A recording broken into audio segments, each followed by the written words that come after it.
June 11. St Barnabas the Apostle, patron saint of Cyprus. A multi-talented disciple recruits St. Paul.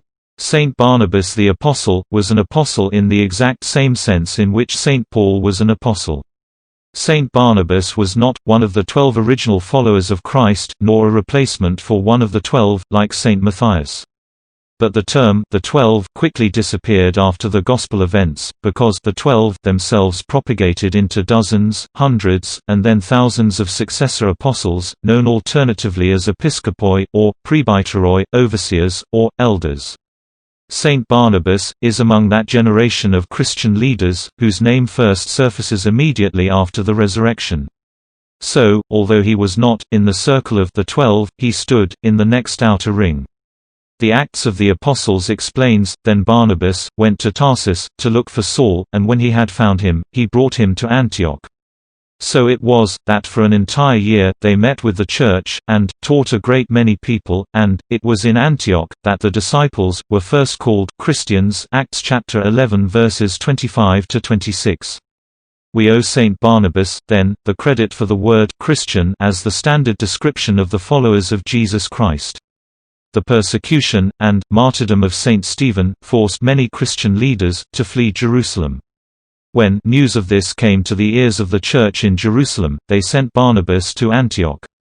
When he came and saw the grace of God, he rejoiced, and he exhorted them all to remain faithful to the Lord with steadfast devotion, for he was a good man, full of the Holy Spirit and of faith. Acts 11:22–24a. Saint Barnabas played a crucial role in the first unfurling of the gospel message beyond Palestine. Acting as a kind of talent scout, he lassoed Saul, from his hometown of Tarsus, to begin the extraordinary missionary efforts, which would forever change the Church and the world. St. Paul and St. Barnabas are repeatedly mentioned together in the Acts of the Apostles, as they traverse the port cities, the waters, and the dusty highways of the eastern Mediterranean world. Together, they call down the Holy Spirit, commission new apostles, confront Jews and Roman citizens alike, challenge a magician, speak to governors, and, of utmost consequence for the Church's future, convince the other apostles not to force new converts to become Jews first and Christians later. Saint Barnabas was a dynamic force of nature, who spun like a tornado from town to town in the early Church. He was a giant of that first generation of risk-taking, manly, apostolic leaders.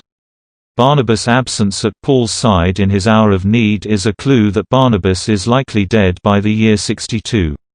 Tradition tells us that Barnabas was martyred on Cyprus, perhaps by a Jewish mob angered at his successful preaching in the synagogue of Salamis. His relics and memory are particularly honored on Cyprus to this day. Saint Barnabas, you gathered infant Christianity from its cradle and carried it into the world beyond. You poured the message of salvation into new wineskins without any guile.